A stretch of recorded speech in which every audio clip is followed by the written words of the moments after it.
Today is July 17th.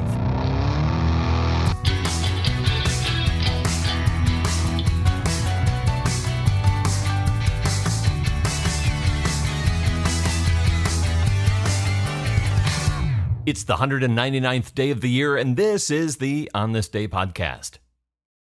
On this day in 1955, Disneyland opens for business in Anaheim, California. By 1955, Walt Disney has built a successful film and animation studio in Burbank, California. It hasn't been easy, and he's been just breaking even as recently as the early 1940s. Walt takes on production of military training films to keep the lights on during World War II. But the success of his films to date, Snow White, Pinocchio, Fantasia, Cinderella, Bambi, Dumbo, and of course, Mickey Mouse, who is 27 when Disneyland opens. These all do provide some serious cash flow and prove him a worthy investment for banks and other stockholders. Enough to fund his vision of a utopian wonderland of fun and amusement. Disney gets the first spark of the idea for a clean and unspoiled amusement park for children and adults alike when he watches his daughters ride a merry-go-round in Los Angeles' Griffith Park. The idea gestates in his brain for many years, but by the late 1940s, Walt begins developing the idea in earnest. He takes inspiration from the Chicago World's Fair, the Chicago Railroad Fair, and Henry Ford's Greenfield Village in Dearborn, Michigan, the three primary influences among many influences for the rides like the Ferris wheel and Sky Ride at the World's Fair, the trains of the Railroad Fair, and the small-town Main Street community of Greenfield Village. Disneyland opens on this day in 1955 to a large group of press and invited guests, as well as some 14,000 counterfeit ticket holders. It's 101 degrees in Anaheim this day, but there are no working drinking fountains. After a plumber's strike during construction, there's now only time to get either the toilets or the drinking fountains working. Walt chooses the toilets. About 28,000 people experience Disneyland on this opening day. The next day, another 50,000 when the park opens to the general public. And since opening on this day in 1955, more than 650 million visitors have walked down Main Street, USA, to Adventureland, Frontierland, Fantasyland, and or Tomorrowland. Walt originally plans to build the park in Burbank next to his studio lot, but there's not a big enough plot of available land there.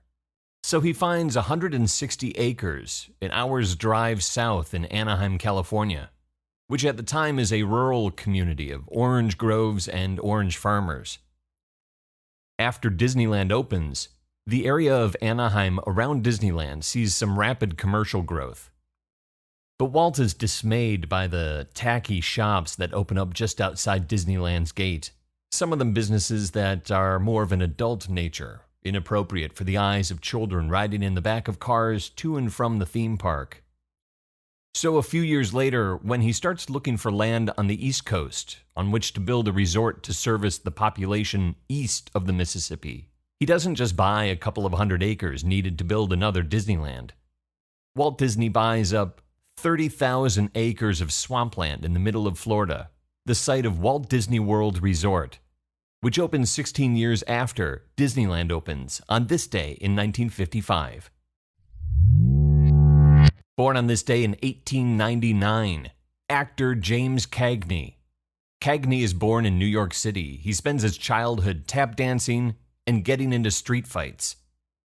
Later, as an adult and an actor, he's equally at home in tough guy roles like Cody Jarrett in White Heat and Tom Powers in The Public Enemy, as he is in song and dance roles. He also portrays Lon Chaney in Man of a Thousand Faces, and does a brilliant turn of comedy in my favorite James Cagney film, Billy Wilder's Cold War comedy 1, 2, 3. Cagney plays a Coca-Cola executive sent to post-war West Berlin to introduce Coke to the Soviets. In my opinion, it's one of the funniest films out there. So check it out, 1, 2, 3, starring James Cagney, born on this day in 1899. Also born on this day in 1917, comedian Phyllis Diller. Diller is born Phyllis Driver in Lima, Ohio. She gets her start on radio and then in TV, giving advice to homemakers. She doesn't begin doing stand-up comedy until she's 37 in 1955. But when she starts, she never stops. Diller perfects her brand of self-deprecating humor and creates an eccentric image and memorable character with her wild hair, her outlandish wardrobe, and her infectious cackle.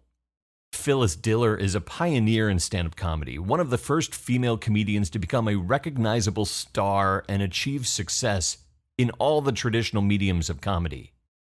TV, film, radio, Broadway, albums, nightclubs, and books.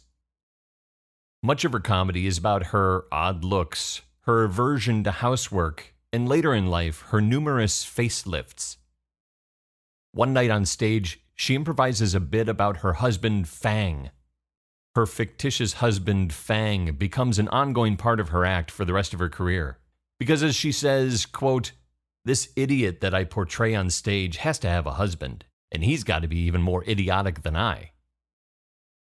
Phyllis Diller, born on this day in 1917, influences most of the female comics that follow, from Joan Rivers to Roseanne Barr to Ellen DeGeneres and Margaret Cho.